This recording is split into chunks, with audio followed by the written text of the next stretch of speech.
आवश्यक है ना। भय नहीं होगा तो पता नहीं कितनी अमर्यादा फैल जाएगी। तो भय का कितना बड़ा कार्य है, बहुत बड़ा कार्य क्षेत्र है, महत्वपूर्ण कार्य क्षेत्र है। अमर्यादा को नियंत्रित करने के लिए भय का कितना बड़ा क्षेत्र है।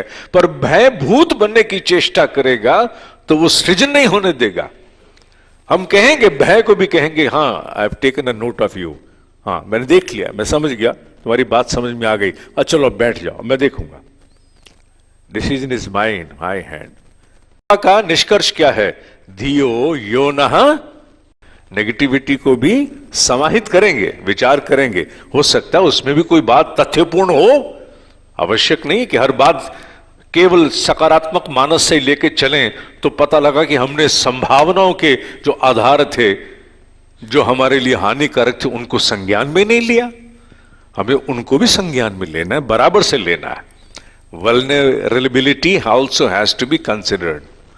हम ये नहीं कि पूरी तरह वल्नरेबल हो जाएंगे। भयग्रस्त मानस इसी में आ गया। अतृप्त तृष्णाओं से निर्मित असंतोष, अधूरापन, ये बहुत खाता है लोगों को, बहुत खाता है। और इससे अजपा का प्रभाव मनुष्य को खींच के बाहर ले आता है। बहुत सारी कामनाएं अधूरी रहती हैं जीव की। हर व्यक्ति अंबानी बनना चाहता है।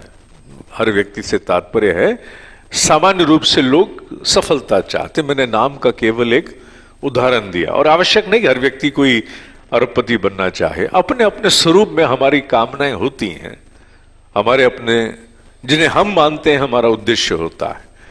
मेरे ब्रह्म ऋषि कहा करते थे, बेटा क्या चाहिए, तू प्रधानमंत्री बनना चाहता है? मेरे को नहीं कभी कहा उन्होंने, पर वो लोगों से कहते थे, तुम प्रधानमंत्री बनना चाहते हो, और पता लगे कि तू प्रधानमंत्री जिस दिन बना उसी दिन तो समाप्त हो गया, तो क्या करेगा?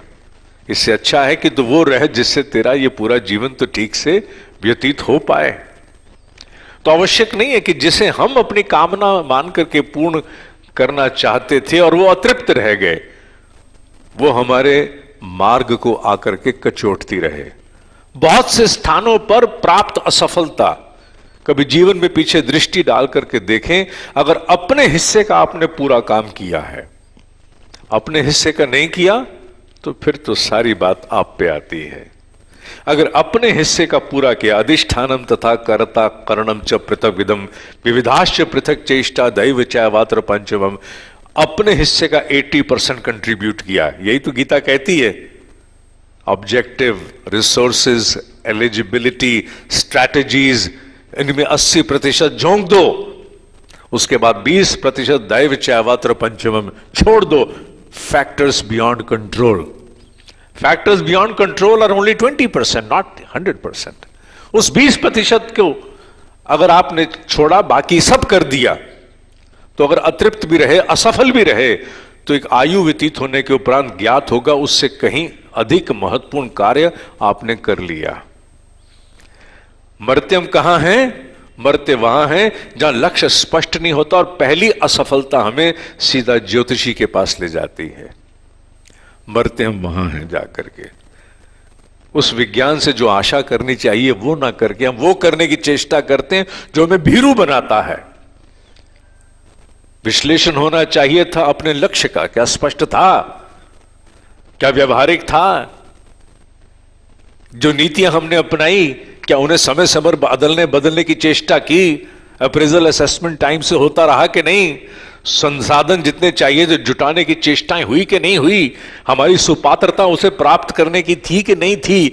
मैं बिल्कुल ठीक, दुनिया गलत है, मेरा भाग्य ही खराब है।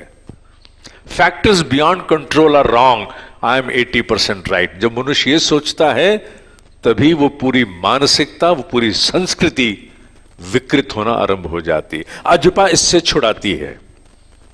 अजपा इस प्रकार की अतृप्त जीवात्माओं को तृप्ति की ओर धकेलती है। और मैं इसे निश्चित रूप से कह सकता हूं क्योंकि इसके उदाहरण मैंने बहुत देखे हैं। इंद्रियों एवं मन की त्वरित प्रतिक्रियाओं पर अधिकार, मनुष्य के भीतर उसकी प्रोग्रामिंग ऐसी है कि इंपल्सिव इंस्टिंक्टिव रिस्पॉन्स, जिसे त्वरित प्रतिक्रिया हम कहते हैं, वो होती हैं।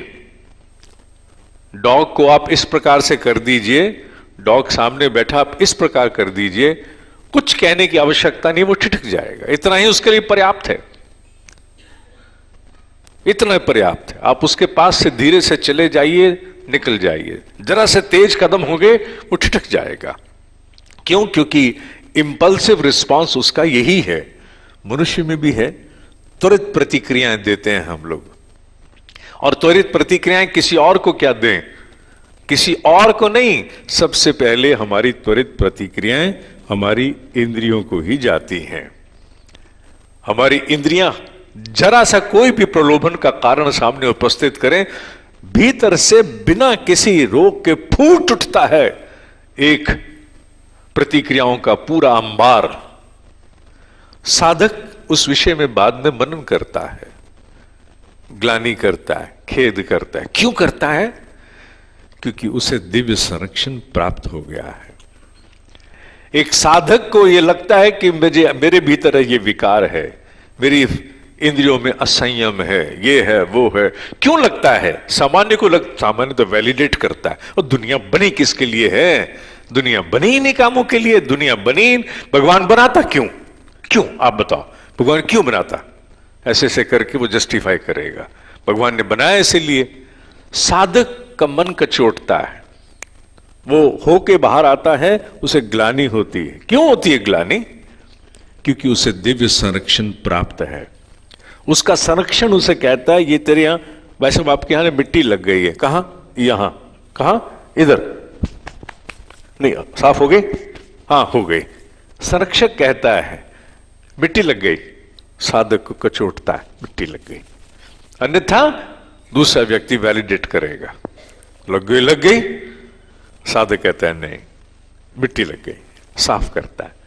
एक साधक का सौंदर्य है ये, इसे सौंदर्य मानना। साधक रूप में जब भी कोई लिप्सा, कामना, वासना प्रभावित करे और उसका बोध जागृत हो, तो वो तुम्हारा सौंदर्य है कि तुम्हें वो अप्रिय लगा, तुम्हें वो विजातीय लगा, सजातीय नहीं लगा। वो विजातीय ऐसे लगा क्योंकि तुम वो नहीं हो अब, और तुम्हारा संरक्षक तुम्हें उधर दृष्टि ले जा रहा है। इसलिए तुम्हें ग्लानि नहीं, तुम्हारे लिए उत्सव का समय है। और निश्चित मानो, तुम्हें 1000 बार भी अगर इसका दुष्प्रभाव आएगा, बस अपने इष्ट की साक्षी में उसको व्यक्त किया और आगे बढ़ गए। बच्चा क्या करता है? छोटा बच्चा, उसमें भगवान होता है। छोटा बच्चा ये गिरता नहीं है, गिरता ही रहता है, पर गिरता है, गिरते हुए उसको हंसने का अभ्यास हम डालते हैं। गिर गया, गिर गया, यस। आजकल आधुनिक माता पिता थोड़े सेंसिटिव हैं, तो oh my God, oh my God, what, वो भी फिर उसी रूप में प्रतिक्रिया। अभी तो हमारे समय में तो हमने वही देखा, गिर गया, गिर गया, हा, गिर गया। बच्चा भी हंसते हंसते उठ खड़ा होता है, गिर गया। गिरना कोई बहुत बड़ी बात नहीं, गिर के उठना बड़ी बात है। अब मैं कैसे कहूं, लिख के दूं क्या? सतत दिव्य आवरण, हां, ये मैंने पाश्चात्य राष्ट्रों की एक स्टडी से उठाया है। Vagus nerve, brain to abdomen, जो चिकित्सक हैं वो ज्यादा जानते होंगे। मैंने तो इसके विषय में जो पढ़ा, मैंने थोड़ा बहुत पढ़ा, जाना और लिख दिया। और ये अजपा के संबंध में ही पढ़ा मैंने, कहीं पर, कहीं और पढ़ा होता तो ना लिखता। उनका मानना है, पता नहीं कि वेगस नर्व, मैं इसकी पुष्टि बहुत सीमित रूप में कर रहा हूं, क्योंकि मैंने जो कुछ पढ़ा मैंने लिखा। हो सकता है इसका संबंध और भी विस्तृत हो, पर मैं अपने अल्प ज्ञान पर आधारित होकर बोल रहा हूं। उनका मानना है कि इस प्रकार के आध्यात्मिक विधा के द्वारा मनुष्य के मस्तिष्क से एक नाड़ी उसकी नाभि तक यात्रा करती है, जिसे वेगस नर्व कहते हैं, जिसका महत्व हमारे जीवन में बहुत कुछ के साथ है। हमारे भीतर के साम्राज्य में हमारी पाचन क्षमता, धारक क्षमता, अनेकों कार्यों के साथ इस वेगस नर्व का संबंध है। इस प्रकार की आध्यात्मिक प्रक्रिया के द्वारा वेगस नर्व प्रभावित होती है। यह मैं उतना ही कह रहा हूं जितना मैं जान पाया हूं, इसके विषय के ज्ञाता इसके विषय में अधिक जानते होंगे। मैं इससे आगे इस पर नहीं जाऊंगा। अंतिम जिसका उल्लेख आज दोपहर को हम कर चुके वो है केवल कुंभक। केवल कुंभक आप में से बहुत से साधकों को पहले से ही इसका अनुभव है।